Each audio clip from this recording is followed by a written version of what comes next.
Boa tarde, meus amores. Espero que vocês estejam bem, tá certo? Antes da gente iniciar a nossa matéria aqui de geografia, vamos fechar os olhos um pouquinho, tá certo? Para fazer a nossa oração do dia. Vamos lá, repete comigo. Senhor Jesus, Divino Cordeirinho, fazei do meu coração o vosso becinho. Amém. Que o Senhor esteja presente nos nossos corações para que a gente possa passar por essa dificuldade, né, o mais rápido possível e a gente possa se encontrar de novo. Estou morrendo de saudade de vocês, espero que vocês também estejam com saudade de mim. Então vamos lá. Vejam só, abram o livro de vocês na página 36, tá certo? O tema de hoje é sobre o relevo do Brasil. E a gente vai ter que entender um pouquinho o que é o relevo e por que, né, que ele acontece. Eu vou fazer a leitura e vou explicar para vocês, tá certo? Vejam só, a superfície da Terra é bem diferente de um lugar para o outro. Do jeito que aqui a rua da minha casa é, não é obrigada a sua ser também, tá certo? Por quê? Porque a Terra tem essas mudanças. E o ser humano também contribui para isso, que a gente vai aprender daqui a pouco. É possível perceber essas diferenças no solo brasileiro, bastante marcado no aspecto físico, ou seja, na sua forma. Relevo é o conjunto das formas da superfície terrestre, ou seja, das diferenças de níveis entre os terrenos, baixos ou elevados, planos ou acidentados. Ao longo do tempo, o relevo terrestre sofre alterações, seja por condições naturais, como os ventos, chuvas, atividades vulcânicas, terremotos, seja pela própria ação do ser humano. Então, vejam só, o relevo, né, as formas de relevo são as formas da nossa crosta terrestre, as diferentes características, né? A gente sabe que existem as serras, as montanhas, e nenhuma dessas características são iguais, cada um tem uma característica própria. E por que existem vários tipos de relevo? Por duas formas, né? Uma das duas formas é agentes endógenos. O que são esses agentes endógenos? Os agentes endógenos ou internos, né? São chamados dele por quê? Porque são estruturais que atuam de dentro do planeta para fora. Então, não é uma coisa que acontece de fora para dentro do planeta, de dentro para fora. Às vezes, vem com muita força e rapidez, modificando o relevo. Eles acontecem por causa do movimento das placas tectônicas que a gente tem abaixo da Terra, as placas tectônicas, e quando elas se movimentam, elas fazem com que a Terra, né, a crosta terrestre que está cobrindo a Terra, ela sofra alterações. E dos fenômenos magmáticos, são exemplos de agentes internos, o tectonismo, o vulcanismo e os terremotos e abalos sísmicos. Então, terremotos causam modificações no nosso relevo, as atividades vulcânicas também fazem com que ela mudem. Por exemplo, a gente sabe que os homens primitivos, eles viveram aqui na nossa Terra, no nosso planeta aqui, né? Mas não era do mesmo modo, o planeta não era do mesmo modo que a gente vive hoje. Existia várias e outras formas de relevo que a gente pode até não ter conhecido, por conta dessa variação, né? Essas mudanças climáticas também ocorrem. E tem essas mudanças endógenas que acontecem de dentro do planeta para fora, que é as placas tectônicas quando se movem, né, elas se deslocam de um lugar para o outro, faz com que essa superfície da Terra se modifique. As atividades vulcânicas, né, o vulcanismo, faz com que a Terra também se modifique. Os terremotos, né, os tremores, os abalos, faz com que ela se mova de um lugar para o outro. Então, vai modificando esse relevo, vai modificando essa forma com que as características do nosso planeta. Então, veja só, também temos os agentes exógenos. O que são esses agentes exógenos? São os agentes, chamados de externos, né? Os agentes endógenos internos, é de dentro da Terra para fora. Já esses agentes exógenos externos, é de fora da Terra. São aqueles que esculpem o relevo terrestre através de um processo erosivo, o intemperismo, que pode ser químico, alteração na constituição da rocha, físico, desintegração ou biológico, ação dos seres vivos.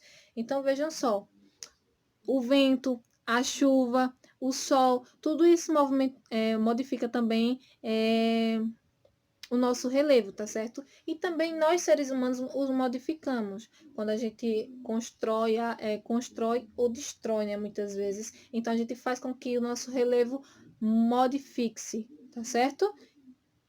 Até aí tudo bem, né? As principais formas de relevo são montanhas, planaltos e planícies. Há também as variantes do relevo, que são as mudanças ocorridas nas formas de relevo no decorrer do tempo geológico. Porque a gente sabe que antes, no princípio, né, na era geológica que você vai aprender próximo ano, a fase que a Terra é chamada de Adiana, a fase Adiana da Terra, a Terra era toda quente, não existia vida, não existia nada, só existia aqui gases na Terra. Então a Terra já foi bem diferente do que ela é hoje, para a gente ver aí como ela se modificou ao decorrer do tempo. Depressões, serras, chapadas, tabuleiros, montes ou morros e patamares e outras configurações como ilhas e vales e dunas foram configurados aqui na Terra. No Brasil, ocorrem predominantemente os planaltos, as planícies, as depressões e as chapadas e as serras, tá certo? Essas são as características do nosso país. Não tem montanhas, né? A gente não identifica aí montanhas.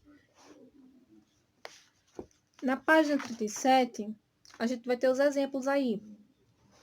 As características de planaltos, de planícies, depressões, chapadas e serras. E embaixo tem dizendo, você sabia? O Brasil não possui áreas de altas montanhas, como é o caso das principais cordilheiras do mundo. A Cordilheira dos Andes, por exemplo, que fica na América do Sul. As Rochosas, que ficam na América do Norte. E as dos Palmes, que fica na Europa, né? E ainda tem a do Himalaia, que fica na Ásia também. Então, veja, o Brasil não possui essas montanhas altas, mas ela possui também em sua superfície os planaltos, planícies, depressões, chapadas e serras. E a gente vai aprender um pouquinho como identificar cada uma delas, tá certo? Na página 37, eu peço que você observe, eu vou lendo e você vai observando, tá certo? Fala o seguinte, planalto são as superfícies planas, né? O nome planalto já fala, já vem de plano, ou seja, reto. Não é uma superfície, né, ondulada, mas é uma superfície reta e alta, tá certo? Planalto, plano e alto. São superfícies planas ou levemente onduladas que se estendem em terrenos elevados, ou seja, altos. A maior parte do relevo brasileiro é formada por planaltos. Os mais importantes são Planalto de Guianas, Planalto Brasileiro, Planalto Atlântico e o Planalto Meridional, tá certo? São os principais aqui do Brasil. Também embaixo temos as planícies, que é diferente dos planaltos. Veja só, planalto vem de ser plano e ser alto. Já as planícies são grandes extensões de terras planas ou levemente onduladas, mas porém, contudo, entretanto, todavia, elas são baixas, diferentemente do planalto. O planalto vai ser altos e as planícies vão ser baixas, tá certo? Nosso território possui 4 planícies principais: a amazônica, a do Pantanal Mato-Grossense, a do Araguaia e a costeira, ou litorânea, né, chamada. Observa aí, tá vendo que na imagem ela é levemente ondulada, né? Ela é mais reta do que ondulada, mas ela é um terreno baixo. Então, quando é um terreno alto e plano, vai ser chamado o quê? Planalto. E um terreno baixo e reto, né, vai ser chamado de planície. Depressões são áreas rebaixadas em relação ao nível do mar. As depressões absolutas, ou as áreas vizinhas, que são chamadas de depressões relativas. Algumas das principais depressões brasileiras são as do norte e sul-amazônicas, a do Araguaia Tocantins, a do Amazônia Ocidental, a sertaneja do São Francisco, a do meio norte, a periférica de borda leste da Bacia do Paraná e a periférica sul rio-grandense. Veja só, as depressões, elas são áreas rebaixadas em relação ao nível do mar, né? Ela não é tão alta quanto o nível do mar, ela é mais baixa do que o nível do mar. E normalmente elas têm em volta aí os rios, né? Também temos as chapadas, são geralmente elas são planas, com altitude elevadas e lados que podem apresentar diferentes inclinações. Pode observar aí na foto que elas são meio inclinadas, né? Os lados dela. Algumas das principais chapadas do Brasil são a da Bacia do Paraná, a do Rio São Francisco, a do Araripe, a Diamantina, a do Parecis, a do Veadeiros, a dos Guimarães e a do Meio Norte. Pode observar aí que ela é reta e é plana como o planalto, porém, né, os seus lados são inclinados, né, são meio para frente, são diferentes. E também temos as serras, que são as áreas elevadas e acidentadas. Diferentemente de todas as outras, ela é acidentada, toda onduladinha. Formadas por rochas da natureza diversa. As serras do mar, da Mantiqueira e do Espinhaço são algumas das principais serras presentes no nosso país, tá certo? Então, pode ver aí que ela é ondulada, diferentemente das outras. Serra vai ser ondulada, planalto vai ser plano e alto, né? Planície vai ser plana e baixa. As depressões vão ser mais baixas do que a altitude do nível do mar. E as chapadas, elas vão ser planas e altas, porém, elas vão ter essa ondulação, essa inclinação aí nos seus lados, tá certo? Pronto. Você sabe qual é a importância do relevo? Vou explicar agora, tá? Vejam só. O relevo é importante para a sociedade, principalmente no que se refere a lazer e à economia. Vocês sabiam disso? Vejam só, é uma fonte de lazer, pois se não fosse ela, não existiria praias para se passar o verão e nem haveria montanhas para se esquiar ou para de lá saltar. Sua importância também é vista na economia de muitas regiões agrícolas, já que alguns produtos só podem ser cultivados em certos lugares. Há cultivos que só podem existir em regiões em que o relevo seja propício para o aparentamento de rios, né? Então, se ali perto existem rios, provavelmente embaixo daquela terra ali o solo vai ter água e aquele solo vai ser fértil. O solo sendo fértil, então vai ser possível ali existir a cultivação de agrícola, né? A cultivação agrícola. Diferentemente de áreas secas, se for muito, quanto mais alta ela for, mais longe e distante das águas ela vai ficar. Então vai ser uma área mais seca, o solo não vai ser tão fértil. As montanhas, por exemplo, impedem a passagem de chuvas e correntes de ar. Logo lá não se pode desenvolver certos plantios. Lugares que vivem de turismo podem se destacar por praias, vales, montanhas e cordilheiras. Novamente, a crosta terrestre ajuda no desenvolvimento de uma região. Tá vendo como é importante? Muitas pessoas, a renda de muitas pessoas, principalmente que moram em área litorânea, né? Áreas que têm praias, elas sobrevivem disso, né? Do turismo. E as pessoas se encantam por o relevo desses lugares e vão lá visitar. E é disso que as pessoas sobrevivem muitas vezes, né? Ou se não, do plantio, né? Que o relevo ele ajuda. Quanto mais, como eu falei a vocês, não dá para plantar em uma montanha, porque quanto mais alta ela vai ser, vai ter interferência da chuva e do ar, né? Ela não vai alcançar tanto a chuva e o ar, o que vai impedir a plantação, certo? Aí na página 38 nós temos nossa atividade. Vejam só. Primeiro, escreva V para as frases verdadeiras e F para as frases falsas. Na primeira questão diz o seguinte: denominamos de relevo o conjunto de formas presente na superfície da Terra. Verdadeiro ou falso? Tá muito fácil esse, viu? O relevo sofre alterações ao longo do tempo apenas por condições naturais e não pela ação do ser humano. Isso é verdade? Vocês que sabem, tá? Eu acabei de dizer. As principais formas de relevo são ilhas, dunas, patamares e chapadas. Foi isso que a gente acabou de falar? Coloquem aí. São variantes de relevo serras, chapadas, tabuleiros, montes e patamares. Sim ou não? O ser humano transforma o relevo. Sim ou não? Pronto. No segundo diz o seguinte: complete a imagem abaixo com o conjunto de serras. Então, essa imagem aí vocês vão desenhar serras. Lembrando que as serras são onduladas. Vocês vão completar essa imagem aí do jeito que vocês quiserem e depois vão colorir, certo? Terceiro, preencha a cruzadinha. Aí temos aí no primeiro, grande extensão de terras planas ou levemente onduladas com baixa altitude. 2. Superfície plana ou levemente ondulada que se estende em terras elevados. Elevados, então já é alto aí, que nome é esse?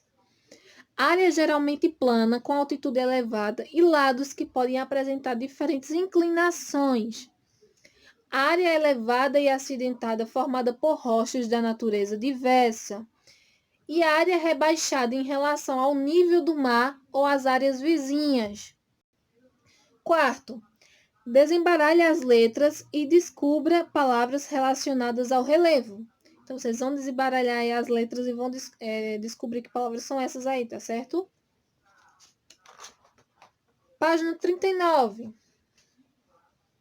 Observe abaixo as fotos de formas de relevo, realize uma pesquisa e escreva o nome de cada uma delas, tá certo? Então, vocês vão observar e vão tentar escrever, identificar o que é que elas são. Vales, dunas, ilha, monte, planície, o que cada uma delas são e vão colocar um nome aí, tá certo? Embaixo. Sexto, procure no caça-palavras abaixo as principais formas de relevo terrestre. Aí vocês vão pesquisar aí. Só uma dica, são 3, tá certo? 3 palavrinhas aí no caça-palavra. Sétimo, pinte apenas os retângulos em que está escrito o nome das principais formas de relevo encontradas no Brasil. Quais são as que a gente tem aí no Brasil? Vocês vão pintar o quadradinho abaixo. Oitava e última questão. Use sua criatividade e represente com desenho as formas de relevo características de estado em que você mora. Então, aqui no nosso estado de Pernambuco, faz uma pesquisa aí e descobre qual o nosso relevo. E em forma de desenho, você vai desenhar aí, né, o formato do nosso relevo. Se é planície, planalto, vai ter que dar uma pesquisada e desenhar, tá certo? Vejam, o assunto de hoje foi bem fácil, bem simples e rápido. Não tem nada demais. Espero que você tenha entendido, tá certo?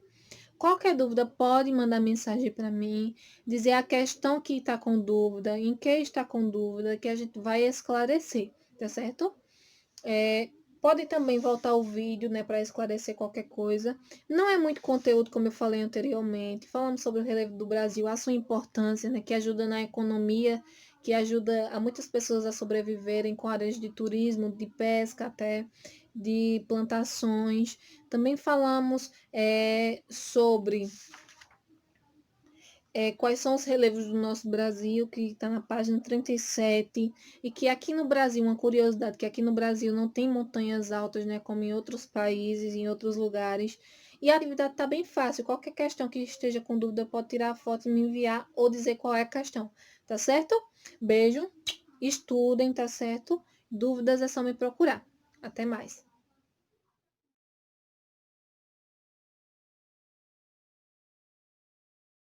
Olá, tudo bem? Espero que você esteja bem, tenha uma boa tarde e hoje nós vamos dar início à nossa segunda unidade de ciências. Peço já que você abra na página 22 do seu livro e abrindo lá, você vai ver que a gente vai falar sobre o solo, que vai ser o nosso primeiro tema da nossa primeira aula. Vê só, aqui de imediato já falar a importância do solo e o que é o solo. Por quê? Os animais, as plantas e os seres humanos vivem sobre a camada externa do planeta Terra, chamada de crosta terrestre, na qual encontramos o solo, ou seja, o solo é encontrado na camada mais extensa do planeta, tá certo? Logo abaixo dessa camada que tem o solo, existe o subsolo. O subsolo, próximas aulas, a gente vai estudar também um pouquinho sobre ele, tá certo? Continuando. Perceba que nesses quadrinhos, tá vendo? Tá explicando como é formado o solo. Vê, as rochas em desgastação, aqui.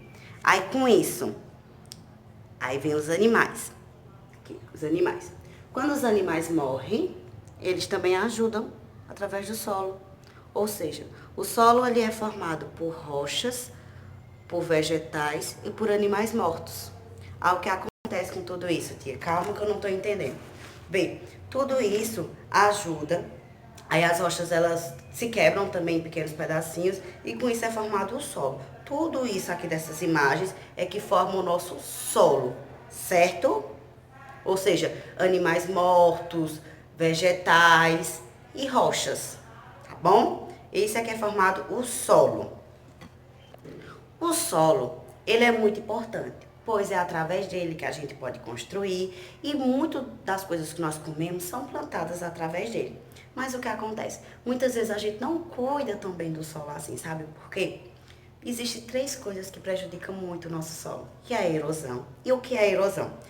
Vira um pouquinho aí a página do teu livro, na 23, e vai falar um pouquinho sobre a erosão.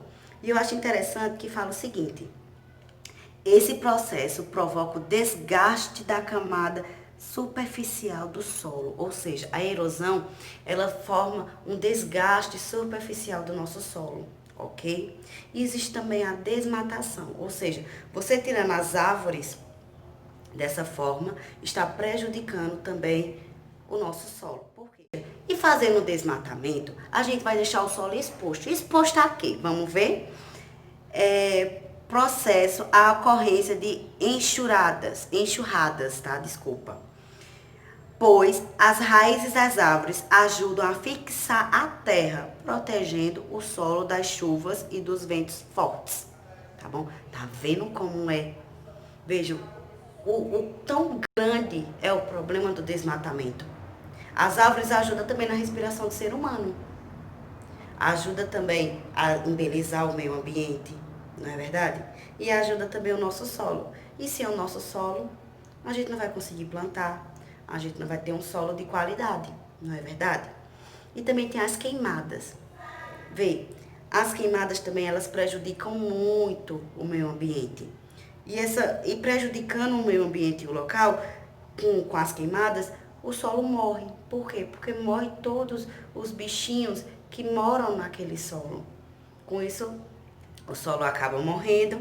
E aqui no finalzinho fala uma coisa bem interessante, que é assim: para prevenir o solo contra a erosão, é necessário manter a sua cobertura vegetal, evitando o desmatamento e as queimadas, e as construções em terrenos inclinados, como encostas de morros ou montanhas. Tá vendo? Aqui ainda dá um alerta pra gente.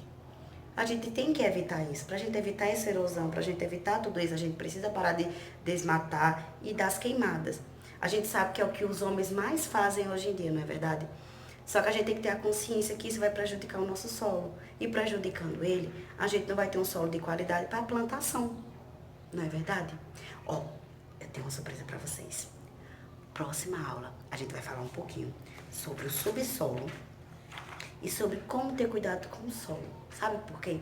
Porque a gente aprendeu que o solo é importante hoje, não foi?